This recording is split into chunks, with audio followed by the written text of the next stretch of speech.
इस कहानी की शुरुआत में हम एक फ्रैंक मोरिस नाम के एक खतरनाक अपराधी को देखते हैं जिसे अल्काट्राज नाम की एक हाई सिक्योरिटी जेल में भेजा जा रहा था।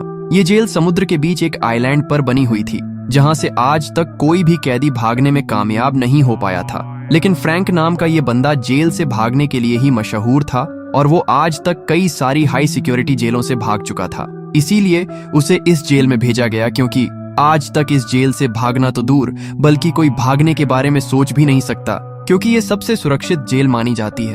अब जेल में पहुंचते ही सबसे पहले फ्रैंक की अच्छे से तलाशी ली गई, जिसके बाद उसे उसके सेल में भेज दिया गया जहां पर अब उसे अपनी बाकी की पूरी जिंदगी यहीं पर काटनी होगी। अगले दिन नाश्ते के वक्त फ्रैंक की मुलाकात एक लिटमस नाम के बूढ़े कैदी से होती है जो अपने पालतू चूहे को खाना देता है।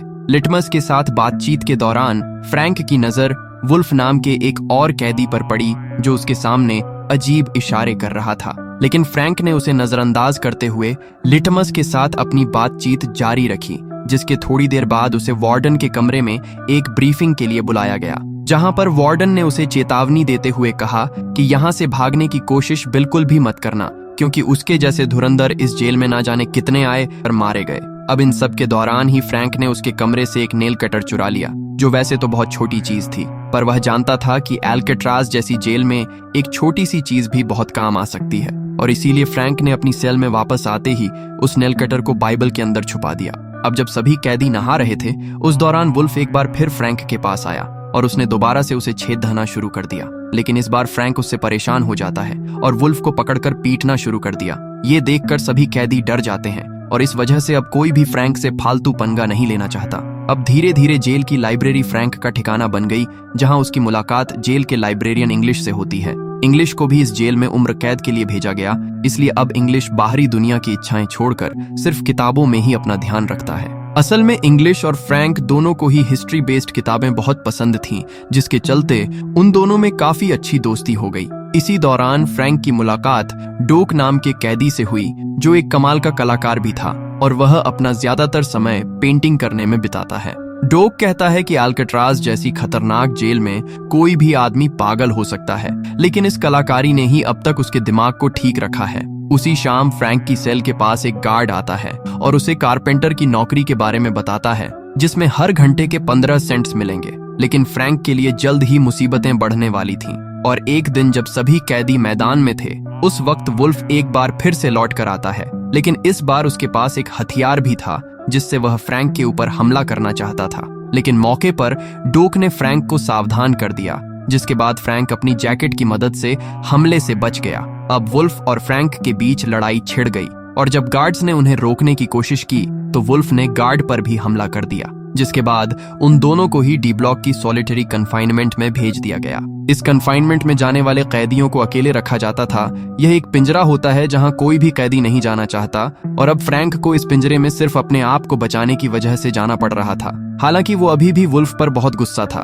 2 हफ्ते तक उसी पिंजरे में रहने के बाद जब फ्रैंक को आजाद किया गया तो लिटमस ने अपने चूहे के जरिए फ्रैंक को खुश करने के लिए एक लेटर भेजा और अब फ्रैंक भी अपने पड़ोसी चार्ली का अच्छा बन जाता है। चार्ली वहां एक बड़ी चोरी की सजा काट रहा था और वो बताता है कि उसने बॉर्डर क्रॉस करके भागने की बड़ी गलती कर दी क्योंकि उसी की वजह से उसका जुर्म इतना बड़ा बन गया।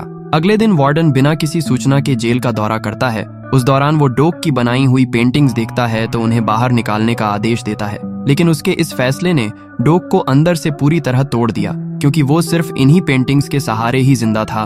उसे इन पेंटिंग से बहुत प्यार था और वो उसके जिंदा रहने की उम्मीद थी। फ्रैंक डोक को समझाने की कोशिश करता है कि तुम्हें उन पेंटिंग्स को भुला देना चाहिए, लेकिन डोक इस सदमे से बाहर नहीं आ पा रहा था और अब एक दिन शिफ्ट के दौरान डोक की 3 उंगलियां कट गईं, जो कि उसकी वार्डन के खिलाफ एक तरह की बगावत थी। ये देखकर तुरंत ही गार्ड्स ने डॉक्टर्स को बुलाने के लिए मैसेज भेजा। उसी रात जब फ्रैंक अपने सेल में बैठा हुआ था तो उसकी नजर वेंट से निकल रहे कॉकरोच पर पड़ी, जिसे देखकर फ्रैंक को एहसास हुआ कि शायद यह वेंट बाहर निकलने वाले किसी दरवाजे का रास्ता हो। अब खाना खाते वक्त फ्रैंक की मुलाकात जोन और क्लेरेंस नाम के 2 भाइयों से हुई जिन्होंने उसे एक पिछली जेल की मुलाकात से पहचान लिया था और अब वो लोग बातचीत के दौरान अल्काट्राज के बारे में बात करते हैं कि कैसे इस जेल से भागना नामुमकिन है क्योंकि ये जेल चारों तरफ से पानी से घिरी हुई है और अब उन्हें अपनी पूरी जिंदगी यहीं बितानी पड़ेगी। लेकिन उनकी इस बातचीत ने फ्रैंक के दिमाग में एक आइडिया उपजा दिया और अब फ्रैंक ठान लेता है कि वो इस जेल से भागने वाला पहला इंसान बनकर इतिहास रचेगा। अब उसी रात फ्रैंक ने वार्डन के कमरे से चुराए हुए नेल कटर की मदद से अपने कमरे की ग्रिल के आसपास मौजूद सीमेंट को खुरेदना शुरू कर दिया और जब भी उसे गार्ड के आने का एहसास होता तो वह उस नेल कटर को बाइबल में छुपाकर उसे पढ़ने का नाटक करने लग जाता ताकि किसी को भी उस पर शक ना हो। अब समय के साथ उसकी कोशिश कामयाब होने लगी और धीरे धीरे ग्रिल के आसपास की सीमेंट कमजोर पड़ने लगी। दूसरी ओर जब इंग्लिश और चार्ली अपने परिवार वालों से मिलने के लिए गए तो इंग्लिश अपनी बेटी से बात भी नहीं कर पा रहा था क्योंकि उसकी बेटी वो अपनी बेटी का बचपन भी नहीं देख पाया था और अब वो बड्डी हो चुकी थी।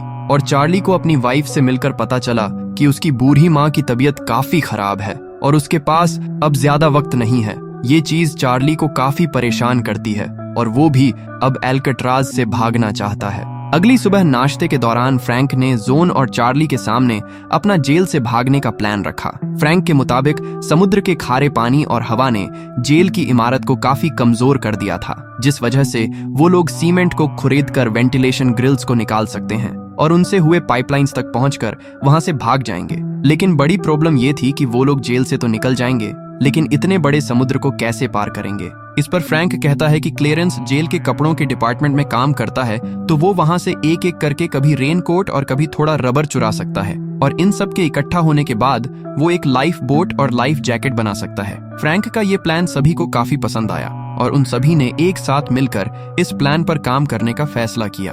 अब रात को फ्रैंक हर रोज की तरह अपने सेल में सीमेंट को निकालने में लगा हुआ था और इस बार चार्ली भी उसके साथ था जो अपने सेल से बाहर नजर रखता है ताकि किसी गार्ड को उनके प्लान के बारे में पता ना चले। नेल कटर काफी छोटा होने की वजह से फ्रैंक को सीमेंट निकालने में बहुत ज्यादा टाइम लग रहा था, इसलिए अगली सुबह उसने बाकी साथियों को इस परेशानी के बारे में बताया और अब उनके मुताबिक उन्हें एक बड़े और ज्यादा ताकत लगा सकने वाले औजार की जरूरत थी। तभी फ्रैंक की नजर अपनी चम्मच पर पड़ती है और उसने तुरंत ही अपनी चम्मच को जूते पर घिसकर गंदा कर दिया, जिसके बाद उसने गार्ड को बुलाकर चम्मच गंदी होने की शिकायत की। बाकी कैदियों ने भी उसका साथ देते हुए गार्ड से चम्मच बदलने की रिक्वेस्ट की।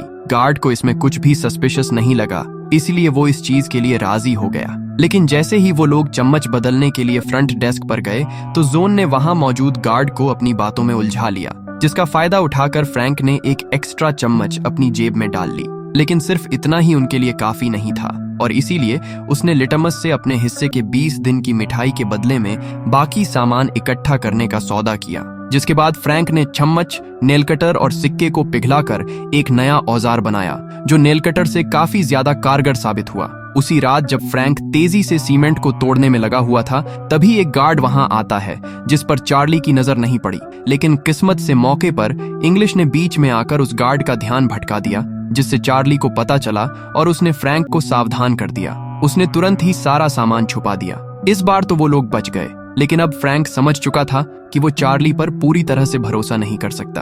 अगले कुछ दिनों की मेहनत के बाद फ्रैंक समझ गया था कि उन ग्रिल्स के अंदर पेंच भी कसे गए हैं जिन्हें खोलने के लिए उन्हें एक नया औजार चाहिए था। फ्रैंक जब भी बाहर जाता था तो वो ग्रिल से निकली हुई सीमेंट को चुपचाप बाहर गिरा देता। अब कारपेंटर शॉप पर काम करते हुए फ्रैंक ने चोरी छिपे एक छोटा सा औजार तैयार किया, लेकिन असली चैलेंज उसे वहां से बाहर ले जाना था क्योंकि वहां पर मेटल डिटेक्टर लगा हुआ था। इसके लिए वो एक लोहे का सड़ा हुआ टुकड़ा अपने हाथ में रख लेता है और जब मेटल डिटेक्टर का अलार्म बजा तो फ्रैंक ने गार्ड के हाथ में वही सड़ा हुआ टुकड़ा पकड़ा दिया, जबकि उसका असली औजार उसके जूतों में था। अपने सेल में पहुंचते ही उसने उस औजार की मदद से ग्रिल को खोल दिया, जिसके आगे पाइपलाइन का जाल बिछा हुआ था जिसमें उसे अपनी आजादी दिखाई दे रही थी। लेकिन फ्रैंक जानता था कि उन्हें अभी और ज्यादा प्लानिंग की जरूरत है और इसीलिए उन्होंने अपने नकली हेड बनाने का फैसला किया, जिसकी मदद से वह गार्ड को आसानी से चकमा दे पाए। अब उन्होंने अपने अगले टास्क के लिए सामान इकट्ठा करना शुरू कर दिया, जिसमें जोन का काम नाई की दुकान से बाल इकट्ठा करना था, वहीं चार्ली पेंट का इंतजाम करने वाला था और फ्रैंक ने इंग्लिश की मदद से कई सारे अखबार इकट्ठा किए। पूरा सामान मिलते ही फ्रैंक तुरंत ही अपने काम पर लग गया। उसने सबसे पहले अखबार और दीवार से निकली हुई सीमेंट को मिलाकर इंसानी खोपड़ी का ढांचा तैयार किया, जिसके ऊपर पेंट और बाल लगाकर वो लोग असली हेड जैसा डमी बनाएंगे। अपने प्लान को और मजबूत बनाने के लिए चार्ली ने उन ग्रिल्स जैसी दिखने वाली नकली जालियां बनाई, जिन्हें वो भागते टाइम ग्रिल्स की जगह लगा देंगे ताकि किसी भी गार्ड को उनके भागने का शक न हो। अब एक रात फ्रैंक ने अकेले ही ऊपर जाने का फैसला किया, जिसके लिए उसने उस नकली हेड और नकली ग्रिल का इस्तेमाल किया। पाइप में ऊपर पहुंचने के बाद फ्रैंक को एक लोहे का दरवाजा दिखाई दिया, जिस तक वह अकेला नहीं पहुंच पा रहा था। और ठीक उसी वक्त एक गार्ड सभी सेल्स का राउंड मार रहा था। और जब वह फ्रैंक की सेल के पास पहुंचा तो उसे थोड़ा शक तो हुआ, पर इसके बावजूद भी अच्छी किस्मत की वजह से वो लोग बच गए। लेकिन अब उन्हें समझ आ गया था कि उनके प्लान में कुछ बदलाव की जरूरत है, नहीं तो वो यहाँ से भागने से पहले पकड़े जाएंगे। अगली सुबह फ्रैंक और चार्ली ने पिछली रात हुए हादसे के बारे में बात की, पर तब तक जोन और क्लेरेंस ने भी अपनी अपनी नकली खोपड़ी बना ली थी, जिसके बाद सभी ने इसी प्लान के साथ आगे बढ़ने का फैसला किया। अब उसी रात जोन और चार्ली एक बार फिर से उसी लोहे के दरवाजे के पास गए और एक दूसरे की मदद से वह लोग दरवाजे तक पहुंच गए। अब उन्हें पता चलता है कि उन्हें यहाँ से भागने के लिए उस दरवाजे को काटना पड़ेगा और इसके लिए उन्हें काफी एडवांस टूल्स की जरूरत थी। नेक्स्ट दिन म्यूजिक क्लास के दौरान चार्ली की नजर एक पुराने पंखे पर पड़ी, जिसे देखते ही उसे लगा कि वो लोग इसका इस्तेमाल एक औजार की तरह कर सकते हैं, और इसीलिए उसने अपने हिस्से की सारी मिठाई के बदले में लिटमस के साथ उसकी डील कर ली। अब पंखा जैसे ही फ्रैंक के पास पहुंचा तो वह तुरंत ही उसे एक औजार बनाने में लग गया, जिसके बाद वह लोग दोबारा उस लोहे के दरवाजे तक जाते हैं और इस बार अपने इस नए औजार की मदद से उन्होंने वह दरवाजा काट दिया। ये सब करने में काफी शोर हुआ, जिसकी आवाज गार्ड्स तक पहुंची भी, लेकिन उन्होंने उसे हवा का शोर समझकर इग्नोर कर दिया। इधर फ्रैंक और उसके साथियों का रास्ता बन चुका था, जिसके बाद उन्होंने अगली रात को दुनिया की सबसे सुरक्षित जेल अल्काट्राज से भागने का फैसला किया। अगली सुबह नाश्ते के दौरान फ्रैंक ने डोक की याद में टेबल पर एक फूल रख दिया, जिस पर तुरंत ही वार्डन की नजर पड़ गई और उसने फ्रैंक को जेल के रूल्स याद दिलाते हुए उस फूल को कुचल दिया। वार्डन के इस बर्ताव से लिटमस को उस पर बहुत गुस्सा आया और जैसे ही वो वार्डन पर हमला करने के लिए आगे बढ़ा तो उसी वक्त अचानक उसे हार्ट अटैक आ गया और वह नीचे गिर पड़ा। थोड़ी देर बाद वार्डन ने अचानक फ्रैंक के सेल की तलाशी ली, लेकिन उसे वहां कुछ भी नहीं मिला, जिसके चलते वह काफी नाराज था और उसने इसी नाराजगी को लेकर चार्ली और फ्रैंक का सेल बदलने का आदेश दे दिया। अब रात को फ्रैंक, जोन, चार्ली और क्लेरेंस ने पाइप में मिलने का फैसला किया, लेकिन चार्ली काफी ज्यादा घबरा गया था और उसने उनके प्लान में भाग लेने से मना कर दिया। लेकिन बाकी तीनों अपने प्लान पर अडिग थे। अब वो तीनों उस दरवाजे को पार करते हुए छत तक पहुंच गए थे, जहां उन्हें सर्च लाइट से बचना था। पीछे चार्ली को भी एहसास होता है कि वो अपनी आजादी का मौका हाथ से गंवा रहा है, जिसके बाद वो पूरी रफ्तार से पाइपलाइन से होता हुआ उस लोहे के दरवाजे तक पहुंच जाता है। लेकिन अब वो अकेला उस दरवाजे को पार नहीं कर सकता था, जिसका मतलब था कि उसने अपनी आजादी का मौका अपने डर की वजह से गंवा दिया।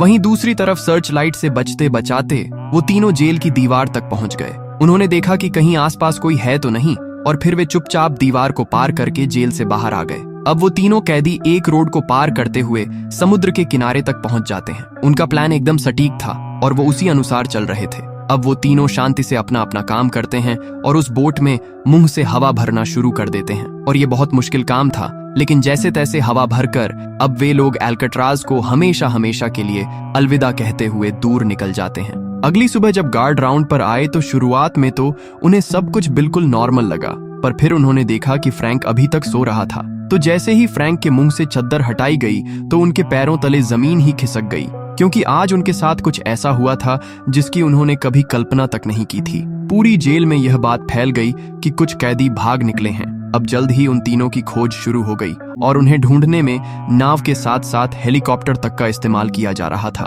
लेकिन इसके बावजूद भी फ्रैंक, जॉन और क्लेरेंस का कोई सुराग नहीं मिला और अब कुछ पुलिस वालों को लग रहा था कि शायद वे तीनों समुद्र में डूबकर मर गए होंगे। लेकिन वार्डन जानता था कि वे बच निकले हैं और दुनिया की सबसे सुरक्षित कही जाने वाली जेल अल्काट्राज को भी तोड़कर भागने में कोई कामयाब हो चुका था। लेकिन वार्डन ने जेल की रेपुटेशन बचाने के लिए उन तीनों को मरा हुआ घोषित कर दिया। लेकिन सच बात तो यह थी कि वार्डन की इस बात पर किसी को भरोसा नहीं था।